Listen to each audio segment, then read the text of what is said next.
Another day, another basketball stories na naman ang pagkukwentuhan natin. At ngayon nga ay pag-uusapan natin ang balitang swerte nga po ang Golden State Warriors kay G. Santos at ang balitang jackpot nga po ang Los Angeles Lakers kay Jackson Hayes.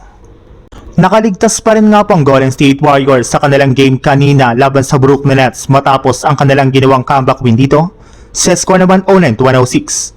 Bagamat man nga po maaga sila ditong natambakan sa dami ng mga nagawa nilang pagkakamali sa umpisa ng kanilang laro, ay nakapag-pull off pa rin nga po sila dito ng panalo na siyang magbibigay sa kanila ng tsansa na makaangat pa sa standings ng Western Conference.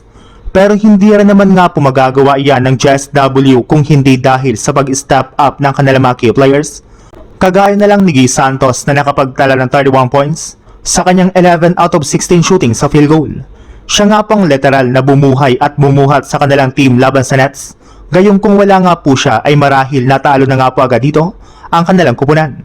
At sa ginawang performance pala nga po ni G. Santos kanina ay marami na nga po sa mga fans at analyst ang nagsabi na mukhang worth it nga na po talaga ang pagbibigay nila sa kanya ng bagong contract extension. Matapos nga pong ilang taon na paglalaro nito ay tuloy na nga pong nag-improve ng gusto ang kanyang galaw, lalo na pagdating sa opensa. Siya na rin naman nga pang itinuturing ngayon bilang number 1 wingman sa lineup ngayon ng JSW na mas mapapakinabangan nila sa mga susunod na taon. Sa ibang balita naman, kagaya nga po ng napag-usapan natin, maaga nga pong nag-dominate laban sa Indiana Pacers sina LeBron James, Austin Reeves at Luka Doncic sa kagustuhan nga po nito na makabawi ngayon sa kanilang kupunan.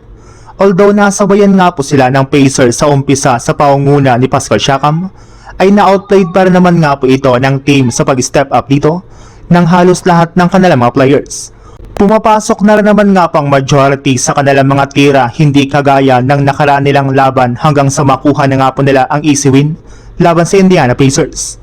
Pero hindi rin naman nga po mananalo ang Lakers laban sa Pacers kung hindi dahil sa pinakitang performance ng kanilang big man na si Jackson Hayes, na nagtala nga po dito ng 21 points at 10 rebounds sa kanyang 9 out of 11 shooting sa field goal.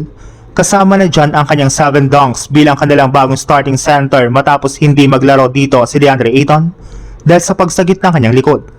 Kaya malinaw na nga po na napakahalaga pa rin talaga ni Hayes sa kanilang lineup kahit anuman ang maging role nito sa kanilang kupunan.